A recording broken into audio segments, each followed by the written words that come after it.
Good afternoon. We're going to go ahead and get started. I am Alan Smith, President and CEO of One Spartanburg, Inc. And we're going to go ahead and get started. You know, before I introduce the speaker, I just gotta read you something. So many of you all know Dr. Ron Garner. Ron Garner is our Chief Talent Officer. So all things talent development, retention, and attraction. We're about to hear from Ron Hetrick. So Dr. Ron Garner, Ron Hetrick. So it is rather late, a couple of nights ago, and I'm reading an email from Ron Garner to Ron, our speaker. But I thought at that point in the night that Ron was emailing himself because it says, from Ron to Ron. And it says, Ron, thanks for sending the slide deck. This is amazing work. We could build the entire conference around you. I'm even copying Alan Smith, President and CEO of One Spartanburg, Inc., so he can review this over the weekend. Can't wait to host you in Spartanburg. Great things are happening here. Thank you, Ron. And I read it again, and I was thinking, I'm all about positive self-talk, but Ron, So, I need to slow down, I guess.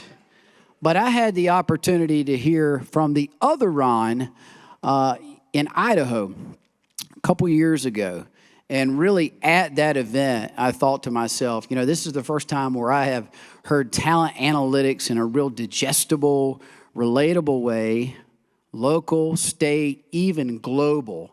Because all day, every day, I think in our various professions, we got our head down. I've got 6 jobs to fill. I've got 200 jobs to fill, so on and so forth. Head down, head down, head down. And we're not necessarily thinking about all the talent dynamics across our nation and across the globe. And Ron is going to deliver that today. I realized that when I heard him speak the first time. And when I heard him speak the first time, I thought to myself, we have got to get him to Spartanburg. And our relationship with Lightcast now is really extended beyond that. Lightcast did our talent gap analysis, the first one. We did some work with USC Upstate as well. And now we're going to hear about it tomorrow, Talent Gap Analysis 2.0, because we're going to be making data-based and informed decisions about how we develop, retain, and attract talent in Spartanburg County, really based on that report. So Ron is the principal economist at Lightcast, where he also serves as senior labor economist and vice president of staffing product. With nearly 3 decades of experience in labor force economics, Ron is widely regarded as one of the nation's foremost authorities on the dynamics of the U.S. labor market. Before joining Lightcast, Ron spent 20 years with Allegis Group, the largest staffing company in the United States, where he led market analytics and data science teams. In this role, he spearheaded the development of data-driven products and provided strategic consulting on contingent rate card design, site selection, and local labor market analysis. Earlier in his career, Ron served 8 years at the Bureau of Labor Statistics in Washington, D.C., ultimately becoming a supervisory economist responsible for producing monthly employment estimates.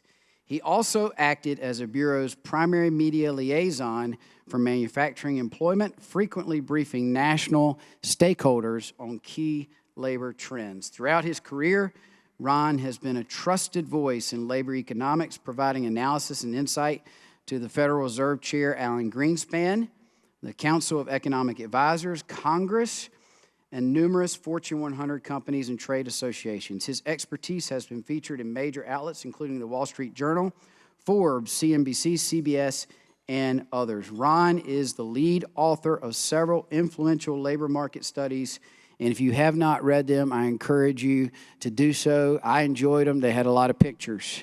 The demographic drought, how a lack of people will change how we look at labor. The Rising Storm, a follow-up exploring the evolving challenges in workforce demographics, and then who is going to do the work.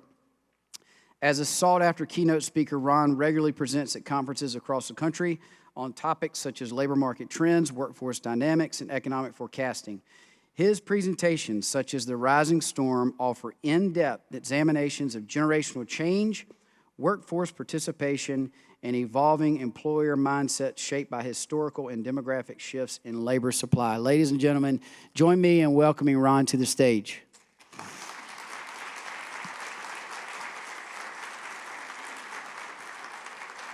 All right.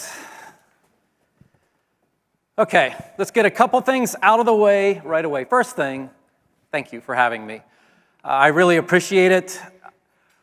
I have unfortunately gained a bit of a nickname called the Prophet of Doom. Horrible. Sounds good for a metal band. It's not good for an economist.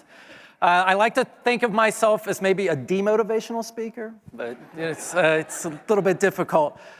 Most importantly, what I got to tell you up front is today you are going to get bludgeoned with data. So you are going to get so much data. When I first wrote my first article for the Bureau of Labor Statistics way back when I was a young analyst, I wrote it, I got it back, looked like a bloodbath. Everything had been edited to death. And my supervisor said something to me that changed my life forever. And she said, when you present data, people have to fight you with data. When you present an opinion, they can take you out immediately. And I was like, all right.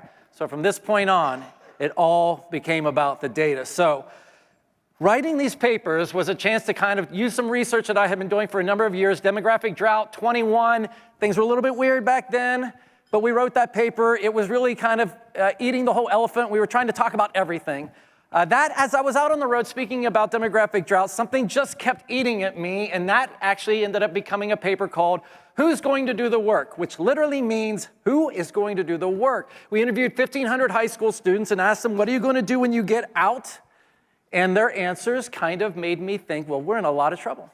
Because who's going to do the work if everybody goes to college? And then we looked at everything in demographic drought, and then the world was changing again. 24 seemed a lot more sane, so we reworked it, we updated it. I had been speaking for years, researching for years. A lot of the new research I was doing, it needed to come out. Rising Storm came out at the end of last year. It ended up winning a bunch of awards that I don't even know what they are, but people tell me they're good. I don't know. You would have to tell me. But here's the way this is going to work. We're going to do this. Rising Storm, and the way this is going to be is like a hurricane. A hurricane, somebody's doing forecasting, would be a terrible forecaster if they told you it's raining outside, run. Like, the storm's here, go. A forecaster says, let's go back and look at what's going on. What's happening in the Gulf? I live in Florida. Everybody's looking out at the Atlantic Ocean. What's happening in the Gulf? What are the conditions that formed where we are now? So we're going to go back and we're going to look at those conditions. And then before a hurricane comes, you get outer bands. So these bands come through that look like the hurricane, but they're not. They're a glimpse of what's to come. And we've been through some of those. Lastly, we're going to be talking about landfall. Before we get to landfall, I'm going to cover a little bit of other ground specifically about this particular area, but we're going to have some context by the time we do that. In landfall, we're going to tell you why we say it's called the rising storm and not the here storm, the now storm. And lastly, and disappointingly, we're going to be talking about what you can do to prepare for it. I'm an economist. We raise problems. We don't really solve them, as you know. We do a good job of that. The reason why is because every single group, every company, every industry, every location is going to be different. That being said, I'm going to give you the guidelines that I have learned over this time to help you all kind of figure this out. I've seen you have some breakouts and things going on tomorrow. Regrettably, I can't be here for those, but you'll be taking these things forward. So let's dive into it. We're going to go back in time dozens of years, and we're going to see how we ended up in this situation. And that was basically the baby boom, which we'd like to talk about as a population. We're going to think of them as a labor force. So people born between 46 and 64 get older, and they start working in the early 1970s. Not only did we have so many more children growing up and going into the labor force, but women also entering the labor force in earnest during this time. So you get this incredible increase in the labor force that we had never seen before. So in a 20-year period from 1970 to 1990, the labor force explodes. It gets a net increase of almost 43 million. That's unprecedented before, since, and will never look anything like it again. But I want you to think about this. I said in a 20-year period from 70 to 90, we netted growth of 42.5 million. When I talk about what's about to happen over the next 10 years, this will really become shocking. Okay, so we had an economy that wasn't used to having that many workers. It didn't know what really to do with them. Everybody is competing for jobs. They're all around the same age. So when you're in this environment, you create what we call the boomer mindset. And the boomer mindset starts first with workers. So if you're coming in during this time, I have to go to college. Not everybody's going at this time. I got to go to college. That's going to help me stick out. I'm going to move. I'll move all over the country. We see people moving everywhere. Population springing up in different states. You're moving to where the jobs are. Look, hey, my wife and I are now both working. That really wasn't so much a thing. Fitting children in, it's going to be a little bit more difficult. Birth rates start to come down dramatically. When it comes to politics, job creation, lower unemployment, job creation, lower unemployment. That made sense during that time. That made sense. When you have so many people competing for jobs, you're really obsessed with this thought. Related to that, I don't want immigrants. Get them out. Oh my gosh, I'm competing against so many people. Don't allow more people in. Are you crazy? This is an unprecedented number of people you're competing against. You develop a mindset for that time that made a lot of sense of, I don't want more people coming in. And then lastly, no, loyalty's gone. Companies aren't loyal. They're flexing labor pools. You are disposable. You leave. There's 20 people to take your job. You start looking out for number one. You start upskilling. You start taking the burden of training onto yourself. Companies are kind of looking at this thing as well and going, there's a lot of people out there. I don't want to train them. I'm just going to create the most ridiculous job descriptions you've ever seen, and I'm going to use technology to screen these people out because there's too many people. I want to thin them out as much as possible, going to make them do all the work. We call them store-bought, ready, off-the-shelf employees. They're fully baked by the time they get to you. This is a mindset that's pervasive during this time. And obviously, the technologies of these times are going to be designed to try to distance yourself from people. We also see this kind of thing of flexibility. The staffing market explodes. The temporary staffing market explodes. People come and go. It doesn't matter. I don't need them tomorrow. Lay them all off. I'll hire them all back again. Up and forth, back and forth we go. Also something you could do during this particular time frame. But times keep changing. So we've heard of the silver tsunami. I don't know if you've ever really thought about how perfect of an analogy a tsunami is. When a tsunami's out in the ocean, you don't feel it. So in the housing explosion of the early 70s, people really weren't thinking about just how important this was as these couples were coming up. As the stock market explodes in the 80s, this is because these people are starting to enter earnings careers of their life where they're starting to think about retirement. So the invention of new retirement packages, the way we kind of bring in mature financial products, all because this generation is needing those things. Healthcare starts to get bigger in the 90s, early 2000s. Why this group's coming through. But the tsunami is felt when it comes to shore, and it's coming to shore now. They're all retiring. So just so you know, as of this year, boomers are 61 to 79 years old. Remember those ages, 61 to 79 years old. That's going to come up over and over again in our talk today. So they're leaving the labor force. They are now the fourth largest part of our labor force. There are more Gen Zs in the labor force than boomers. But the boomer mindset is very pervasive in society today. A mindset that made sense decades ago is still dominating our thoughts today, and it's a very, very dangerous mindset. That's how we've gotten to where we are. These are the conditions that form the storm. So how do we get to these outer bands? So these outer bands that we've been experiencing the past couple of years kind of work like this. During the pandemic, a bunch of people dropped out of the labor force. The labor force participation rate took quite a hit. You saw it really plunge down. What started to recover, and then it didn't. And now it's actually heading back down again. Labor force participation rate, percentage of people in your population of working age who are working or looking to work, okay? Started to go up, going back down. Percentages are hard. Let's turn into a number, 5 million. In an instant, 5 million people left the labor force. Just so you know, they didn't die, they left, okay? They were working, looking to work, and then and almost immediately they said, not anymore. So you can see how quick this delta occurred. We've now expanded that to an 8 million number now. So it's 8 million more people who say, I'm not interested in being in the labor force now than there were prior to the pandemic. So quite a shock to the system. We know that these people aren't coming back because when we looked at the people who did depart, over 80% of them were above the age of 55. A lot of people said, well, they're early retirees, and that is not true at all. These were people who were older, who were just kind of holding on to work, but in an instant all decided, I'm done. I'm going to leave this. So when we look at the amount of people that were projected to retire in 2019 to where we are now, there's 3 million more people retired now than what we had thought. They retired, okay?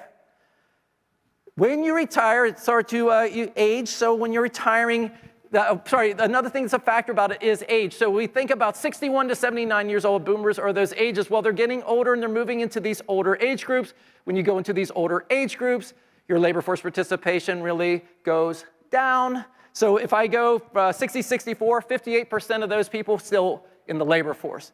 By the time you get to 65, it drops to a third. By the time you hit 70, down to 1 in 5, and then 1 in 10 by the time you hit 75. Boomers are 61 to 79 years old. Remember, rising storm is what's coming, not what's here. You can start to figure out the math. When you retire, you go from someone who's both producing a good and service and consuming a good and service to just a consumer, okay? We're growing our consumers at a rate of 4 to 1 versus our producers right now. When you retire, you still need. You still need healthcare, you still need food. Here's the other part of this that's added on to this. This is a recent addition to the slide. The amount of time that people are retired has gone up dramatically. 12.8 to 18.6 years for men, 16.6 to 21 for women. That's that many more years of being a dependent and needing things. Okay? We're not just retiring early, we're not just doing all these things, but that amount is being bigger, and we're alive much longer to consume those things. We have a dilemma. So we have all these people retiring, so we're going to need them to be taken care of. This is a service-based workforce, okay? But one of the big populations that we utilize for this are prime-age men, 25 to 54 years old. This is their labor force participation rate. That's what's been happening over the past couple decades. It started to recover recently, but that's actually a mirage. That was mostly driven by immigration. Okay, the native-born not really recovering that well. Well, here's a problem because prime-age men, and then in general, do certain jobs a lot. So if we think of plumbers, 98% of the plumbers in our country are men. 98% of the people who fix your car are men. Carpenters, 97%. You can go down and through this. These aren't slight leads, they're overwhelming leads. So if you're going to be missing a group of people in your population, or if you recognize this as a gap, then there are going to be certain occupations that are going to be really relied upon, or you're going to really need to figure out how you're going to fill them.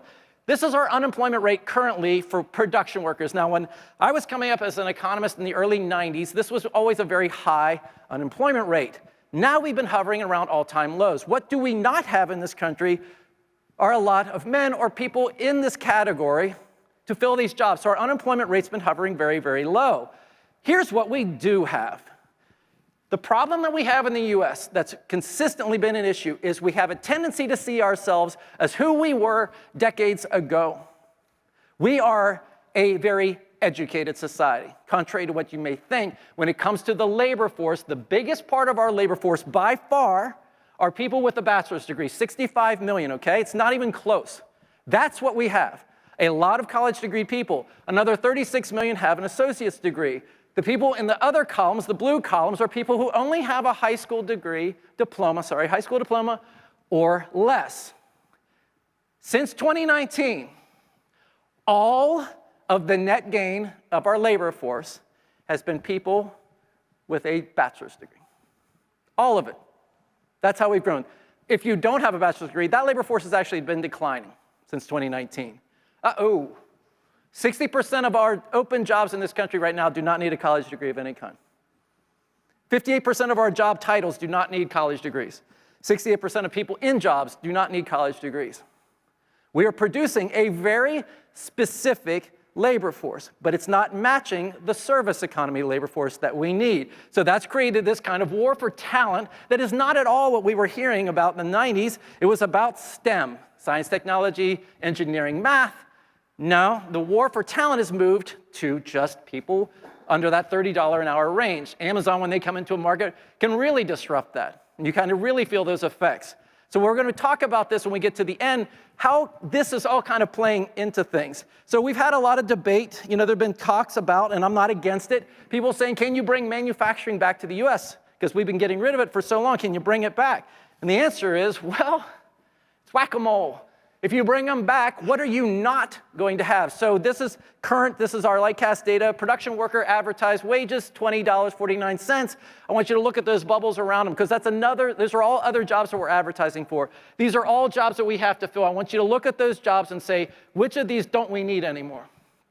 Cops, firefighters, construction workers, equipment operators, maintenance workers, because that's the other jobs we have to fill, and they pay better. Remember, I just said we're hovering around all-time historical lows for unemployment in this particular age category. I can't fill all of these jobs. Which ones am I going to fill? Which ones am I not going to fill?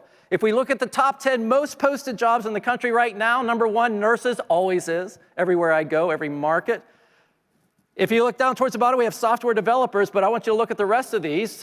Retail sales truck drivers, retail supervisors, home health aides, customer service reps, sales reps, maintenance workers. This is what the country wants. Okay, nurses. All right, so about 1 out of every 10 people getting out of college is getting a nursing degree. That's cool. 1 out of every 5 is getting a business degree. Business management, marketing, finance. Of the top 50 most posted jobs in the US right now, none of them require a business degree. People going into college. 1 in 5 college-bound students said finance was the most likely major to ensure a successful future. When they studied jobs that the highest basically exposure to displacement risk from AI, it was business and finance, 20%. We're doing a disservice. People keep choosing these same things. They have a very narrow view of what is available to them, and they're choosing majors that don't match up with where we're going. 1 out of every 5 are graduates, 1 out of every 5 of the people coming in still thinking this is the thing that they need to do. So with this all in mind, I want to talk about South Carolina and Spartanburg for a second before we resume our story. So first off, you've been growing your population, you've been growing your labor force. That's good. I like that. This is your labor force participation rate trend. The good news here, I was actually on the governor's panel for labor force participation a couple years ago for this state. And good news, you've got it stuck. That's good. It's not declining anymore, but it's stuck at 57.6. Your unemployment rate at 4.3 is right around the national average. Labor force participation is well below the national average of 62.3. You're the 10th oldest state in our country, and your fertility rate, it's not in the lowest bucket, but it's in the next to lowest bucket. Remember I told you all the good news that was coming? All right. Job postings. You currently have 131,000 job postings for your state. You have 110,000 unemployed people, so just under a person for every job opening. Let's look at Spartanburg. This is your labor force. Now, granted, the scale makes it look pretty amazing, but it's still a pretty amazing number. You got 22% increase since 2014, the 33,000 people. Although this is impressive, you're only 10% of the growth of the overall state's labor force. I was actually expecting a little bit better than that. Unemployment's actually a bit higher than the state at 5%. You have 9,000 unemployed people. You have about 8,000 postings. So you have a more balanced situation here than you have in the rest of the state. You could look at that and go, good. I look at that and go, the rest of the state could take those people.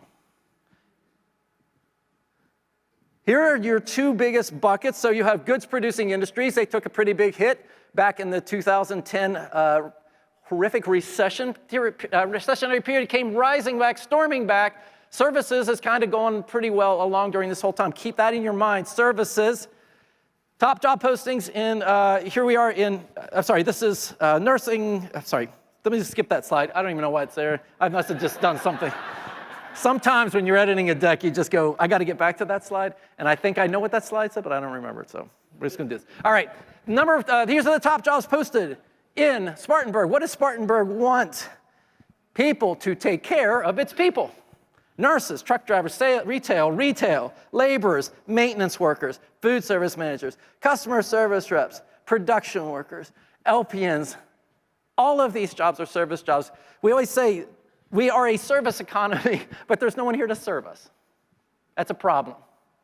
This is what we want. It's not sexy. It's not what everybody wants to see, but this is what makes up an economy. Who's going to do the work? Who's going to take care of people? These are the things that we cut and keep our eye on. It's so easy to look at the next flashy industry, the next shiny object, and forget that what people really want is to be taken care of. Here's your housing market. Your median listing price took quite a jump there back in around 22, just like everybody else. Your active listings got really low, but they're actually doing really well like that. I love that your active listings have come back, but what I don't like is your housing prices are not going down. And if you have a house, you're going, please don't let them go down. And I'm like, well, there's a problem. Because one of the ways that people move into your area is they need to be able to afford a house. So your average house right now is selling for $315,000. To afford that kind of a house, I need about $75,000 to $95,000 in income. The median household income in Spartanburg is $64,000. That's a little bit lower. You have about 1,800 listings after bottoming out at 250. I don't like the fact that your housing prices are staying high, but I'm not surprised by it. A lot of these areas are feeling the same thing. They're still overinflated, and that's going to jar up things. I showed you all of those service jobs, and how much they make is not very much. How are people going to come in here? How many rental properties do you have? What's the availability? You need to be thinking of those kind of things. So with this all in mind, let's jump forward. It's the rising storm. It's what's coming. How did we get to this point? Pay attention to some really ugly math. Between now and 2034, the Bureau of the Census and the Bureau of Labor Statistics says the U.S. economy will net growth of 5.3 million workers. Of that net growth, they think 2.9 million of the net growth will be people above the age of 65. Thinking of your businesses right now, I want you to, in your head, to start thinking, how many people do I employ over the age of 65? Because that's where they're mostly coming from. During the next 10 years, the 16 to 24, what we call the entering labor force in the U.S., is going to shrink by 2 million. No growth there. We're going the opposite. We'll see more on that in a second. Not only that, but if 2 out of every 3, which the statistics have held very solid, we're about 62% right now, 2 out of every 3 of our high school graduates immediately enrolls in college. That leaves us this remaining third, and then we divide that by 10, and we go, in any given year, the U.S. will net 79,000 people without a degree into our economy. Okay. Right now, in the U.S., we have 500,000 openings in construction and skilled trades, 261,000 in community service, cops, firefighters, auto techs, people who groom your dog, people who groom you. Maybe that's the same person. I don't know. 215,000 in food, because eating's cool. So we want to make sure we do that. So planning, harvesting, transport, restaurants, grocery stores, no degrees necessary. Those are the people that feed you. We need to fill those jobs. 148,000 jobs in healthcare that are not four-year degree jobs. Jobs that just could be working in the cafeteria, could be orderlies, things like that. I got 79,000 people. Who gets them? Which ones am I going to do without? What don't I need? Because we have to start making those choices soon. Is it realistic are we anticipating the retirement age people are actually going to save us? No, that was the whole point. Here's my favorite graph. I love this graph so much. Okay, they asked people who haven't retired yet, or anybody who's out there, and they said, when do you plan to retire? And the boomers who haven't retired yet said 68. Okay? Gen X said 64. Millennials who are still working said, I plan to retire at 61. And God bless the Gen Zs. They just started, and now they've got their retirement party already being planned. So here is the problem. The average person says they're going to retire at 66, but many people don't know this. The average person in the U.S. actually retires at 62. A lot of times it's for healthcare reasons. A lot of times it's to take care of a family member. But that is how it works out. So when you see these projections, knowing the wealth accumulation that we had in the boomer generation specifically, the X's, and then to a certain degree, the older millennials, something that will never be replicated again. When you see that group in that population, we do not anticipate them staying in the workforce beyond above what we would have normally expected in the past, the way the trends are going. The reason why we show this graph is that people aren't looking at the future of work and going, hey, I'm glad everything's going to be easier. That way I'm going to work forever. We thought that. We actually thought that if we make automation, if we get people out of the field so they're not doing farming anymore, if they're not doing hard, heavy labor their whole life, that they'll work forever. And then what the yuppies were like in the 80s, that's the boomers. Didn't they want to work? They loved 80-hour work. No, they didn't. They did it because they had to. There were so many people competing for work that their work ethic was unparalleled. And now they're done. And they're retiring. And that work ethic isn't going forward. We do not expect labor force participation to go up. In fact, the Bureau is saying the labor force participation rate is going to drop another 1.5. Millions of people going to drop out more. Okay, let's do a little math. If I say that everybody who turns 65 immediately drops out of the labor force, everyone who turns 16 immediately joins the labor force, then we go into the negative in 2027. That was a funny joke. Everybody who turns 16 go into the labor force. That's hilarious. No, they don't. This is labor force participation for 16 to 19-year-olds. Notice a little bit of a trend there. Hey, wait, Ron, it's getting better. No, that was immigration. It's not any better. Why isn't it? In the two pieces of data we've been able to find, number one, parents say, I'd rather you getting good grades so you could get a scholarship, which is going to be way worth more money than any small-level job you get. And number two, what we call the travel sports phenomenon. Kids are too busy to work, doing too many things. It's not as important as it used to be. I'm so glad I heard this in the session, my breakout session in Salon C. They actually used this, and I almost felt like they're going to think I'm ripping them off, but I promise you, for those people in that room, this was already in my deck. See, when you don't work when you're 16 to 19 years old, you're not exposed to the world of work. Your expectations are off. Okay, you don't know what it's like to be told you stink. Stay later. Do that again. Or like my boss told me in Ponderosa, stop eating the rolls off the table. They were so good. You get an attitude of what you think you deserve, what work should be like, and you're never exposed to it. Not only that, you're not exposed to this world of work that you need to be exposed to for the things you're going to pick up during that time, but you kind of get into a mindset of 47% of HR people recently said in a survey, I would never hire this generation because of their work ethic's just so off, it's so poor. I'm like, well, that's not going to help things either. We're going to have to figure out these things. But the biggest part that I'm concerned about is when you work at 16 to 19-year-olds, you're often working in jobs that you may end up saying, I like this. I think I want to go into food service. I think I want to be in hospitality. I think I want to do this job for good. So when you don't work, you're never exposed to that opportunity. This was already discussed today, and I loved hearing it. It's discussed on this stage. We got to keep these young kids working. But you know what? It's not about convincing the kids. You got to convince their parents. This is not a political slide. I just want you to see it. 90% of American parents don't want their kids entering the workforce when they get out of high school. So enter the workforce is down here at the bottom. Look at the amount of people who say, I want them going immediately to a 4-year college, 2-year college. Oh, way down here, enter the workforce. It starts in the home. When we interviewed the 1,500 high school students, we asked them about peer pressure. Where does peer pressure come from? It comes from your guidance counselor telling you what AP classes are you not taking. You need to go to college. College, college, college, college, college, college. Everybody go. Parents. I knew all of this so you can go to college. Check yourself in your own household. What are your thoughts about these things? Would you be elated if your kids chose to not go to college? You have a couple years to turn this speedboat. The Titanic. And this Titanic has been going on for 30 years of telling people you're a winner or you're a loser. And you've got to change that mindset, and you've got a couple years to do it. Oh, here we got a problem. This is the percent year-over-year change in high school graduates. Congratulations, you're in the last year. This is the last time we will ever see a net increase in our high school graduates from now on. Colleges are very aware of this. They're scared. I think society needs to be way more scared. We're falling off of a cliff.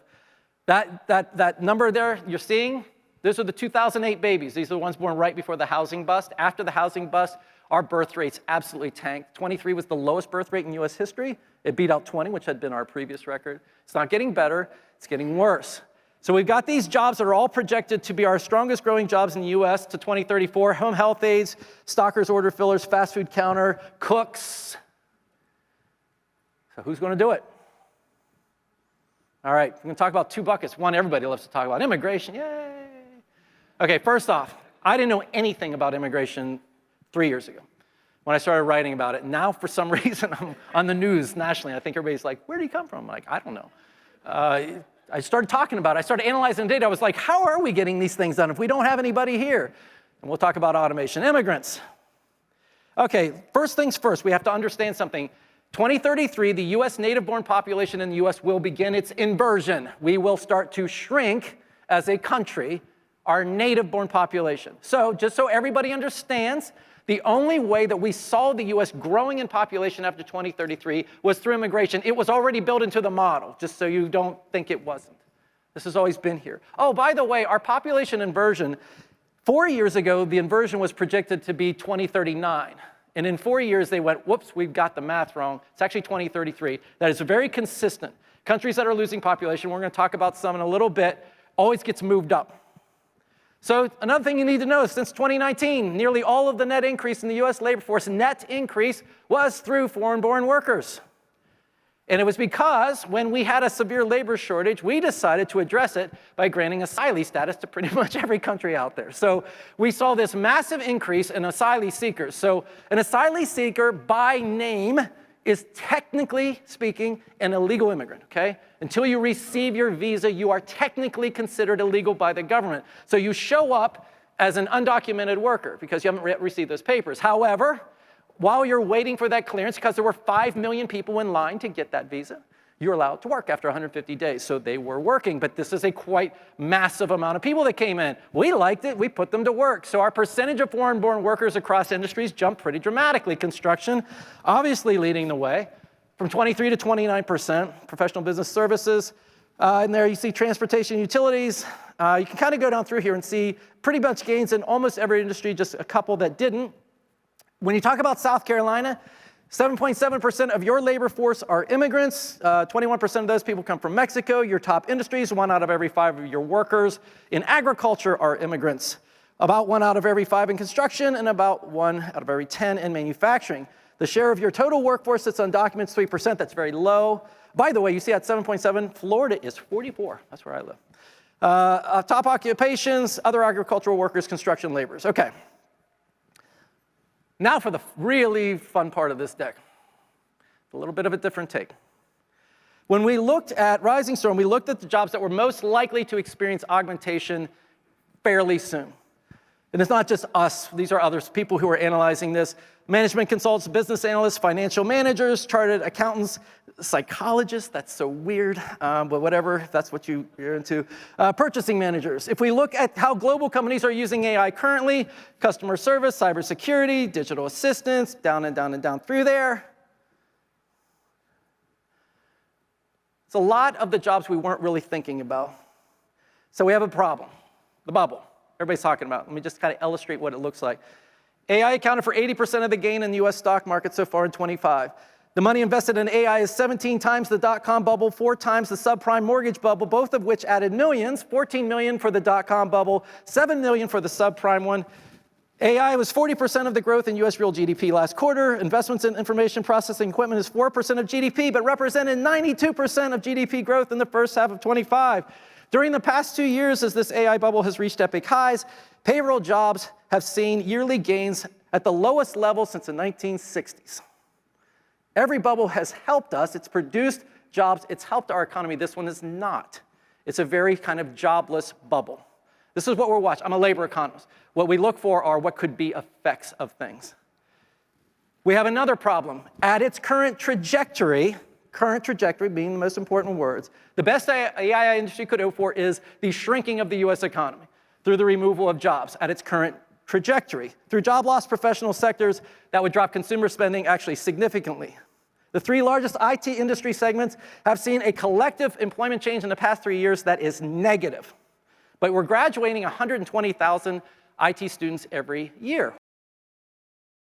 Where are they going to work? For AI to see a labor economic benefit, we have to transition out of a labor-saving tech to a product side, okay? Recently, the amount of companies that said they were using AI to develop a new product or service went from 14% of large corporations down to 12%. It's turning down. And when you get to under large companies, then it's around 8 to 6%. You have to make this into products. We keep being said that's coming, but we don't see that evidence. We're not seeing the evidence yet. So we have to be careful about all of these things. And we can't confuse. Right now, you're hearing a lot of companies saying we're laying off because of AI. Technically speaking, in our research, they're right. Because they've spent so much money on it, they had to get rid of workers to pay for those bills. We've seen this over and over and over again. Every time a company says they've cut workers because of AI, we've gone in and examined their CapEx expenditures. They went up dramatically. There were always press releases talking about how much they'd spent on it. This is not a formula for creating college-degreed jobs. That's where our concern is. We're graduating 2 out of every 3 of our young people out of college. Most are going into business finance. A lot are going into IT. There's not a job market for them right now in the current trajectory. So if we ever had a bubble burst, what's the good and the bad? The bad, your 401k would be decimated. Tech companies would feel a lot of pain for a bit of time. The good is the job losses we're projecting right now will be very small compared to anything we've seen in the past. Job preservation and creation would actually get better, and monies would be available for other industries. Last year, 71% of all venture capital money that went into IT went to almost 2 companies. All venture capital and private equity money in total, 60% went to AI. So a lot of companies and a lot of industries are saying we're not getting any money. We can't expand, we can't do other things. We just have to keep our eyes on these things. I am not for or against something. I'm a labor economist who looks at these things and says, what's our exposure? What are we doing as we're going through these things? So let's take that to robotics. Robotics installations, because back in 2014, there was an article written called The Rise of the Robot Army. Immediately, I wrote an article said, you wish. They're not coming. There is no robot army coming. We have not seen installations changing much in the past several decades. China's installing robots. We're going to talk about them at a rate of 5 to 1 to us. Our amount of robotics installations have actually been declining in the past 2 years. Collaborative robotics picked up a little bit here. It's about 11%. That's kind of what you're concerned with. Collaborative means they're responding to situations around them. So with that in mind, I want to go to the global picture. Here's what you need to be paying attention to on a global level: how quickly the temperament of any country's leader can throw entire consumer markets off balance. Wow. Protectionism, isolationism, propensity to signal for a conflict. The labor force composition of a market can speak volumes about its ability to progress, upskill, and eventually consume, because that's what it's about. Anything that we're doing to improve the wealth, to improve the health of a lifestyle going forward has to increase consumerism. That has to be the end game, okay? How important aging is in that aspect is amazing. We're going to show you that in a second. And then immigration for most developed nations is the only path forward. A lot of them are always going through a negative decline. I apologize for all the blue, because blue doesn't mean good. The dark blue is good. The lighter blues actually aren't good. These are, for what we're seeing, in the past 10 years, nearly every developed country has seen its 0 to 15 population decline. That's your entering labor force. Those are your next consumers. Nearly all of the world is going through a decline in their younger generations. The only generations that aren't are Africa, but Africa is only 4% of global GDP. They do not buy things, so that is not a concern for us. Japan's population has dropped 6.3 million since 2010. GDP hasn't moved in 16 years. China's population's fallen in the past 3 years. Eastern Europe is shrinking. Russia's down 2.2 million workers. Population's declined 4 million since its peak. Italy will decline 1 million by 2030, so on and so on and so on. If you take immigration out of Europe to 2100, these are the losses that continent will feel. If they have immigration, you would see some gains. However, Europe's population is projected to decline by 1/3, 2100. This is robotics. China's all in. There's China's projected population. So I'm going to explain to you why China is all in on robotics. Take an electric vehicle. China has decided we're going to be the electric vehicle producer for the world. So they incentivize it, and 500 companies decided they were going to make electric vehicles. It's a little bit of excessive competition. They spent $230 billion to build EVs. Here's an issue. 68% of EV owners are under the age of 45. 2/3 have college degrees, 72% married, 79% live in single-family homes. In China, the number of marriages has declined 50% since 2013. Birth rates are hovering at historical lows. The young population is shrinking. If I want to sell products, I got to sell them somewhere else. So BYD basically said, our domestic sales are not doing well, so they started dumping them in Europe, and their UK sales went up 880%. Now they're going, we need other markets. So they're looking at the Middle East and Africa. I'm sorry, Africa is only 3% of global GDP. It's not a long-term strategy.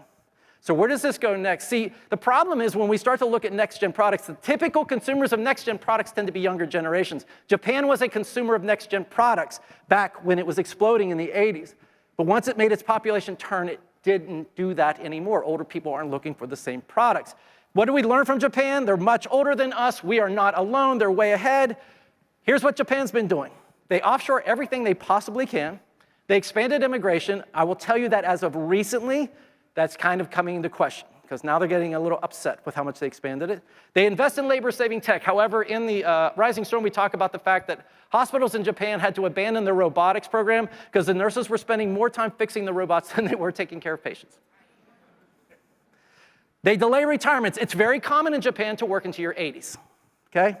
And then urbanization. Urbanization is when you empty out all of your rural areas and you populate your cities. So Japan's lost 6.3 million people since 2010. Tokyo's population is growing. Why? Because I can't get services. I can't be seen by a doctor. I can't get internet. I have to move to a city where I can get these things. We're seeing in the US already. This is what we expect to see more. 440 rural hospitals closed last year. We can't support it. You have to start to locate where people are. The biggest lesson we learned from Japan was this. When they looked at people who were in their 70s and 80s and the kind of work that they did, they tended to apply for entry-level office and professional work.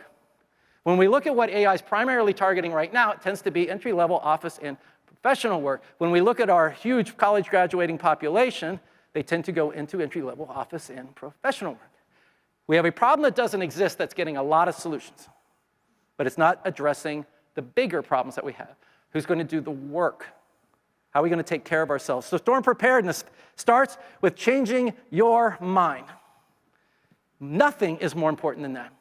It starts with you. It starts with you going, look, I'm not going to pressure all of my kids to go to college. What do you want to do? Have you looked at skilled trades? Have you looked at other avenues? There's different ways to achieve success. We've got to change the mindset. It starts in your own home. I'm going to move to get the job I want. No one's moving right now. Last year was the lowest labor force mobility state to state we've ever seen in this country. Homes are very expensive. Immigrants take our jobs. I don't want them. Yes, you absolutely want them. However, smarter, strategic. It's a strategic asset. You don't just say, hey, come in. You say, hey, you over here, here, let's take care of this industry, let's do this. There's ways that this can be done. I need to weigh the benefit of a family because we have these careers. You kind of do, or else your population ceases to exist. See, Japan's in what we call the death spiral, because what happens is when your population starts to shrink, or your labor force shrinks, and you have an older population, the women tend to work longer. They're doing a lot of jobs, let's say in healthcare and such. You can't have them leave those jobs to have children. The prime minister in Japan just keeps going, have children, and the women over there are going, when? When are we supposed to do this? I'm working 80 hours. What am I carrying the kid as I'm walking through the shift? Like, it can't happen. It's a death spiral. We've seen this happening over and over again. It's very, very difficult. Why childcare is very important. You have to be careful of these things. If you want that kind of participation, you have to create an avenue to have it.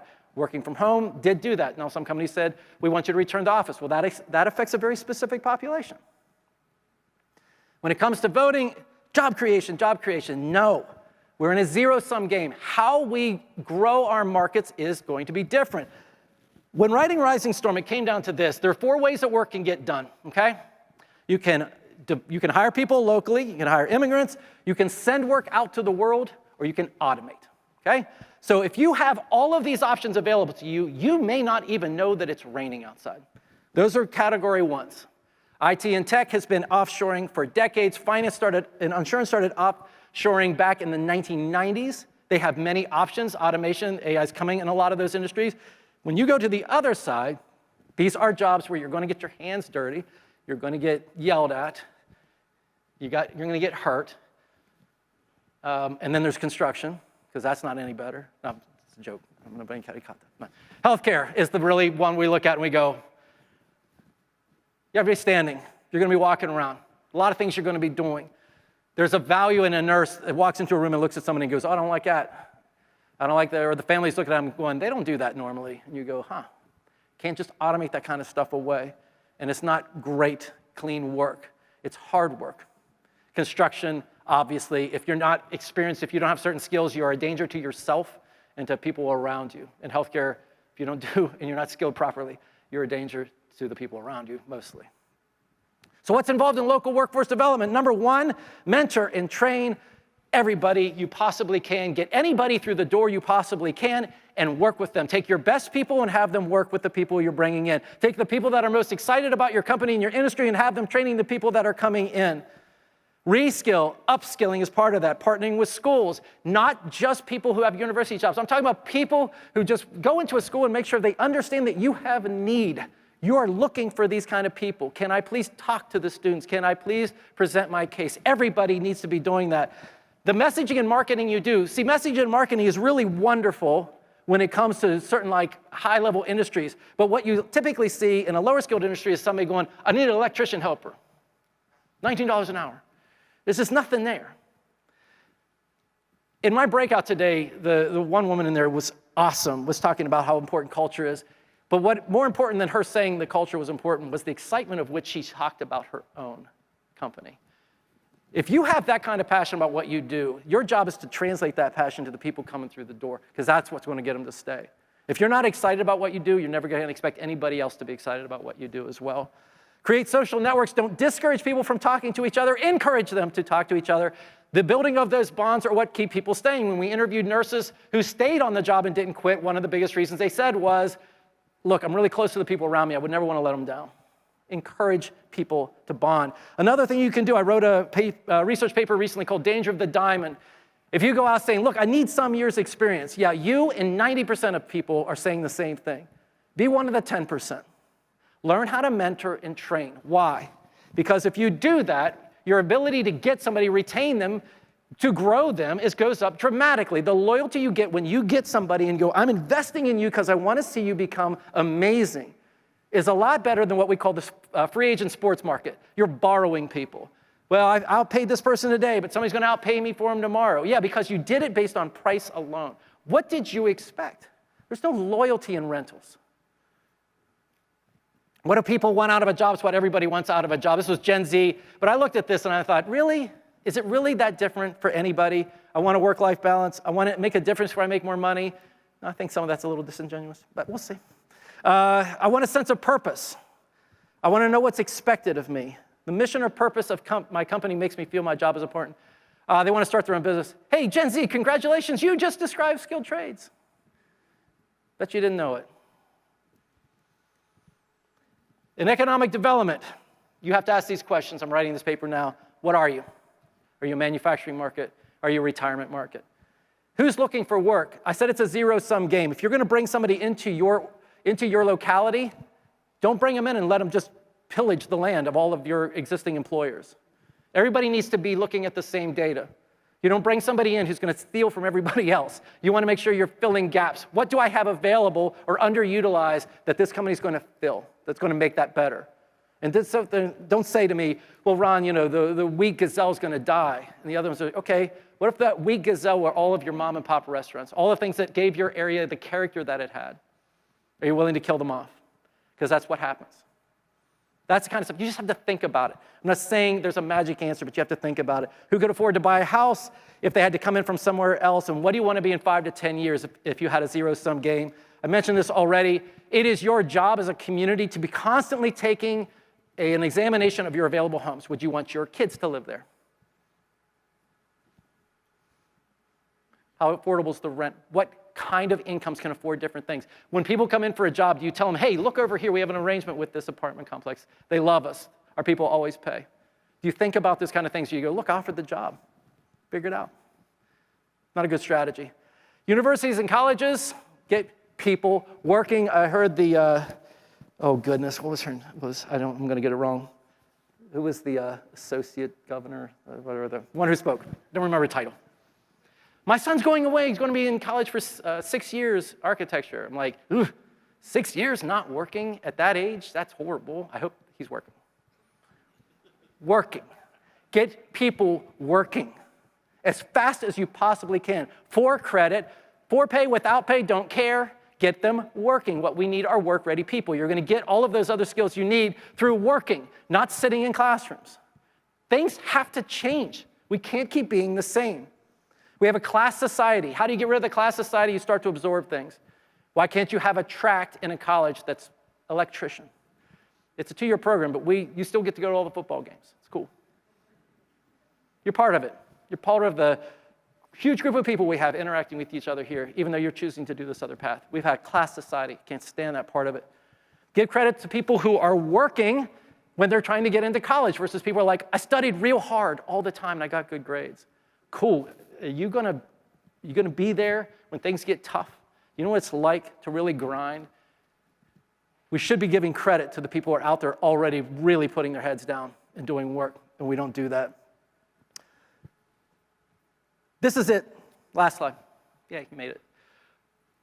It's going to look different for everybody else. If you're in this industry, you know what happened back in 21, 22 when we had a shortage of workers. You can see what it was like. You don't solve another industry's problems.